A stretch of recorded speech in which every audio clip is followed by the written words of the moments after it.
नमस्कार। चलिए आज एक कहानी सुनते हैं एक ऐसे राजकुमार की जिसके पास कह सकते हैं दुनिया की हर दौलत थी, हर आराम था। ये कहानी है कोई 2500 साल पुरानी और सुनने में बिल्कुल किसी परी कथा जैसी लगती है।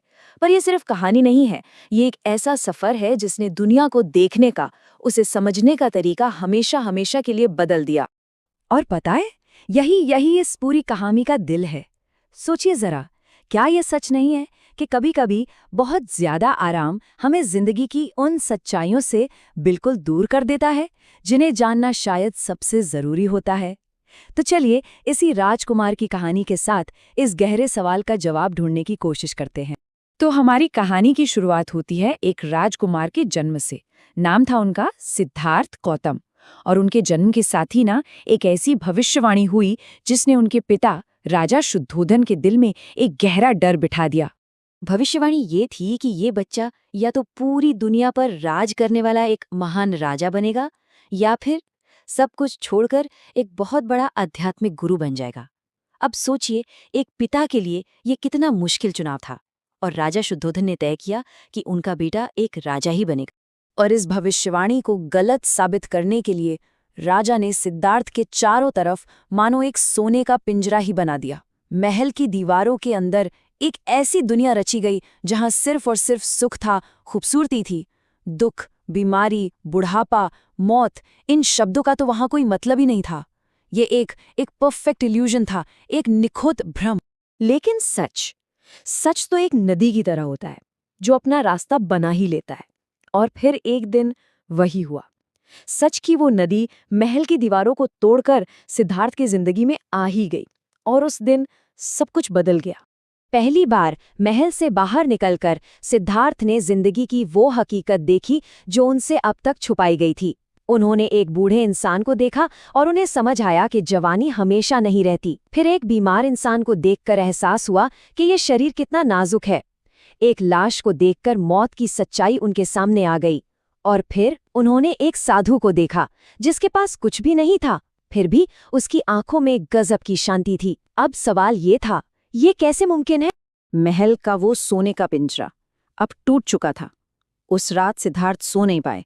उनके दिमाग में बस एक ही सवाल घूम रहा था, एक ऐसा सवाल जो शायद इंसानियत के इतिहास जितना ही पुराना है। आखिर ये दुख है क्या? और क्या क्या इससे निकलने का कोई रास्ता है? बस इसी एक सवाल का जवाब पाने के लिए 29 साल की उम्र में सिद्धार्थ ने वो सब कुछ छोड़ दिया जिसका लोग सिर्फ सपना ही देख सकते हैं। एक रात उन्होंने चुपचाप अपना राजमहल, अपनी पत्नी और अपने नवजात बेटे सबको अलविदा कहा और सच की खोज में निकल पड़े। अब सिद्धार्थ एक साधक की तरह भटकने लगे। उन्होंने उस जमाने के बड़े बड़े गुरुओं से ज्ञान लिया और खुद को तकलीफ देने वाले यानी तपस्या के सबसे मुश्किल रास्ते अपनाए। उन्हें लगता था कि शरीर को जितना दर्द देंगे उतना ही मन काबू में आएगा और आत्मा को मुक्ति मिलेगी। उनकी ये तपस्या अपने चरम पर पहुंच गई। उन्होंने बस एक चावल के दाने और पानी की कुछ बूंदों पर जीना शुरू कर दिया। शरीर बिल्कुल सूखकर कांटा हो गया था, लेकिन उनका इरादा पक्का था। वो लगभग मौत के मुंह में पहुंच गए थे, बस ये जानने के लिए कि क्या इस दर्द के पार कोई सच्चाई है। पूरे 6 साल की इस कोशिश के बाद जब वो मौत को छूकर लौटे, तब सिद्धार्थ को एक गहरी बात समझ आई। उन्होंने जिंदगी के दोनों सिरे देख लिए थे। एक तरफ महल का बेहिसाब ऐशो आराम और दूसरी तरफ जंगल का बेहिसाब दर्द।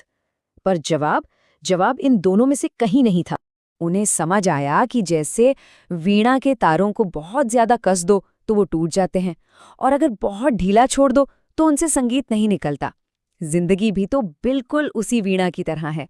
सही सुर के लिए एक बीच का रास्ता, एक मिडिल पाथ चाहिए। और बस यहीं से उनका असली सफर शुरू हुआ। उन्होंने अपने शरीर को तकलीफ देना छोड़ दिया और एक नए रास्ते की तलाश शुरू की। ये रास्ता ना तो ऐशो आराम का था और न ही घोर तपस्या का। ये था संतुलन का रास्ता, जिसे कहा गया मध्यम मार्ग। सुजाता नाम की एक गांव की लड़की की दी हुई खीर से उनके शरीर में जैसे नई जान आ गई। और उस रात वो गया में एक पीपल के पेड़ के नीचे बैठ गए, जिसे आज हम सब बोधि वृक्ष के नाम से जानते हैं। और वहां उन्होंने एक ऐसा प्रण लिया जो इतिहास बदलने वाला था। उस गहरे ध्यान में सिद्धार्थ का सामना हुआ अपने सबसे बड़े दुश्मन से, यानी खुद अपने मन से। डर, शक, इच्छाएं, अहंकार, इन सब का एक तूफान उनके अंदर उठ खड़ा हुआ। ये उनके अंदर के मार से उनकी लड़ाई थी, और वो डटे रहे। और फिर जब सुबह की पहली किरण ने धरती को छुआ, तो अंदर का वो तूफान पूरी तरह शांत हो चुका था। सिद्धार्थ गौतम अब नहीं रहे, वो बुद्ध बन चुके थे।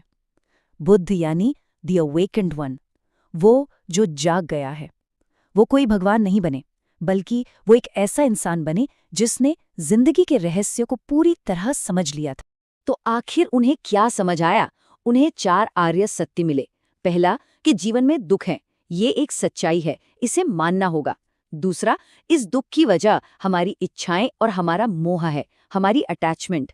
तीसरा, और ये सबसे अच्छी बात है, कि इस दुख को खत्म किया जा सकता है। और चौथा, इसे खत्म करने का एक प्रैक्टिकल रास्ता भी मौजूद है। तो सवाल ये है कि 2500 साल पुरानी ये कहानी आज हमारे लिए इतनी जरूरी क्यों है? देखिए, ये कहानी किसी धर्म या पंथ से कहीं बढ़कर है।